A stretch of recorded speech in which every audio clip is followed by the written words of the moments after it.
Was on the side of a highway, bleeding from my forearm. My car crumpled against a guardrail when I got the text. Having lunch with Jacob. Just call an Uber if you need to get somewhere. She didn't know I was in an accident.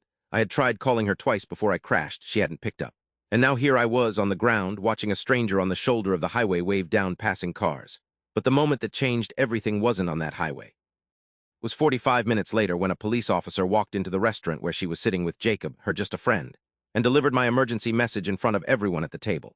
This is the story of the worst day of my life, and how it became the day I finally saw clearly. My name is Marcus. I'm 31 years old. I was with my girlfriend, Priya, for 3 years. In those 3 years, I gave her everything. I'm not saying that to make myself sound noble.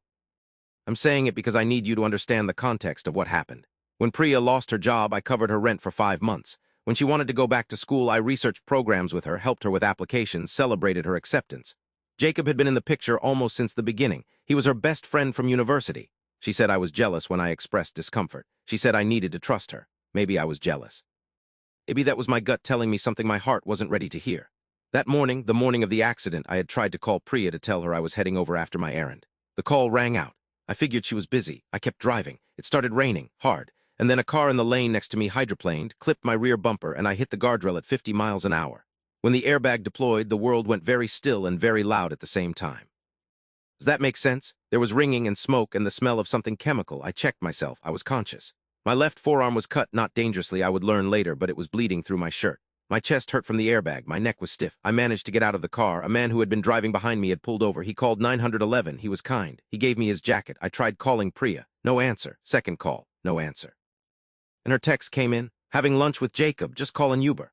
I want to be very careful here because I know that at that exact moment she did not know what had happened. She thought I was inconvenienced, not hurt. But here is what that text revealed. Her first assumption about my situation was that I could just call an Uber. She didn't ask what was wrong. She didn't ask why I had called twice. She just told me to sort it out myself because she was busy. I put the phone in my pocket. The ambulance came. I went to the hospital. I texted my friend Devin and he met me there. Priya still hadn't called back. At the hospital, a nurse helped me give my emergency contact information to the attending officer who had responded to the scene.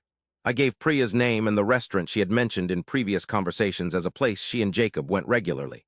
It was a guess, but it was right. The officer, a man named Officer Daniels, who I will be forever grateful for, said he would send a patrol car to notify her. I found out what happened next from Devin, who found out from a friend who happened to be in that restaurant.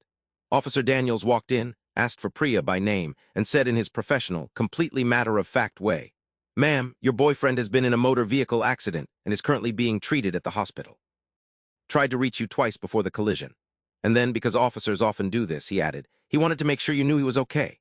Priya had gone white. Jacob had gone red. The table around them had gone very, very quiet. She called me from outside the restaurant, crying. I answered from my hospital bed, holding Devin's phone because mine had cracked in the crash.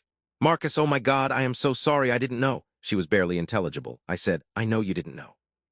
Can I ask you something? Why didn't you answer when I called twice?" A pause then. I was in the middle of lunch. My phone was on silent. "Okay," I said. "And when you saw I had called twice and then texted you, what did you think was happening?" Another pause, longer this time. "I thought you wanted to know where I was." "Right," I said. "So your assumption was that I was checking up on you, not that I might actually need something." She came to the hospital. She was shaken, genuinely. He held my hand. She cried. And I sat there in that hospital bed with my arm bandaged and my chest bruised, and I thought about what those 2 unanswered calls meant.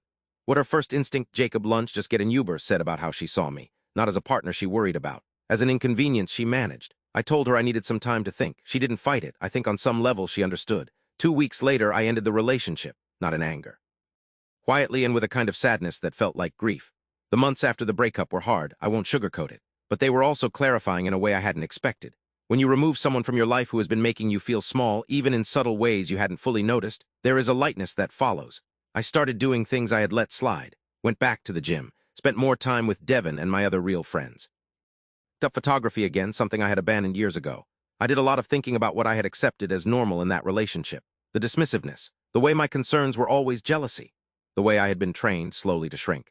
I'm in a different relationship now. It's been about a year. She answers the phone. When I'm sick, she shows up.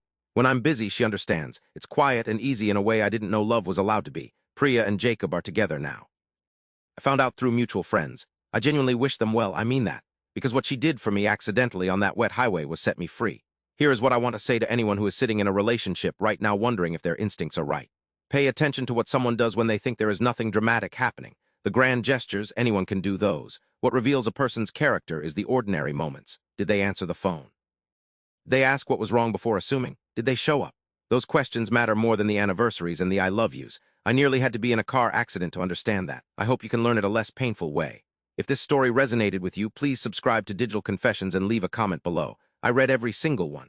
Tell me, have you ever had a moment that suddenly made everything clear about a relationship? I'd love to hear your story. Take care of yourselves.